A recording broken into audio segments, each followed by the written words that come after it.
আর একটা ছোট্ট পাঠ, সেটা হচ্ছে সুখী হবার পথ।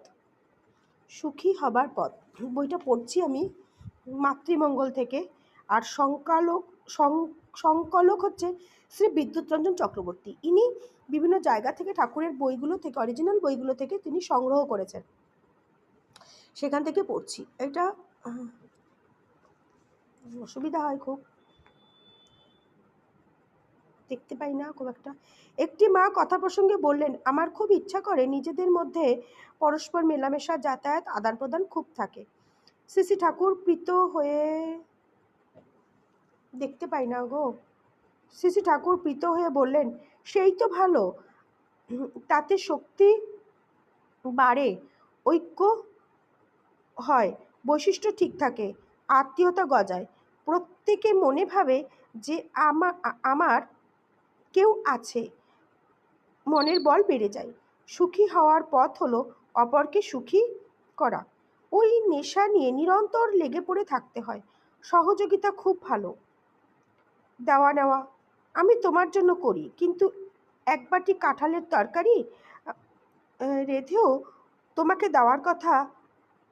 আমাকে দেওয়ার কথা তোমার মনে পড়ে না। তার মানে আমি এতখানি দূরে আছি তোমার মনের থেকে।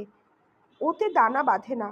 আগে কত বড় বড় পরিবার ছিল, 100-150 লোকের একান্নবর্তী বিরাট পরিবার ছিল। পরিবারের কর্তাকে কেন্দ্র করে সবাই কেমন সংযত হয়ে থাকতো, সকলেই যেন সকলের জন্য। কেমন একটা একগাট্টা ভাব, অন্তহীন প্রাণঢালা দরদ ও মমতা। পরস্পরের সুখ শান্তি ও সংসারের উন্নতির জন্য সকলেই প্রাণের আবেগে করত। আর পরিবারের কর্তা যার যথা প্রয়োজন যোগান দিতেন, তাতে প্রত্যেকেই তার বৈশিষ্ট্য অনুযায়ী ফুটে উঠতে পারে, সার্থক হতে পারে। যাতে প্রত্যেকেই তার বৈশিষ্ট্য অনুযায়ী ফুটে উঠতে পারে, সার্থক হতে পারে। একেই বলে ইন্ডিয়ান কমিউনিজম, ভারতীয় সাম্যবাদ। আলোচনা প্রসঙ্গ 15 খণ্ড 22/2/1949। এখান থেকে সংগ্রহ করা হয়েছে বাণীটা। আরও অনেক সুন্দর সুন্দর আছে, মনের স্বাস্থ্য, শরীরের স্বাস্থ্য, এরকম।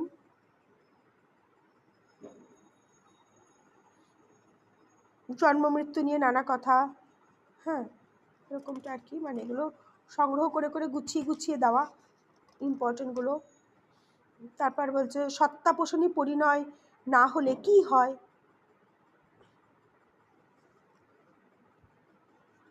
এইটা একটু আমি পড়ছি না, এটা ধরে রেখেছি, আপনাদের ছবিতে যদি দেখানো যেতে পারে।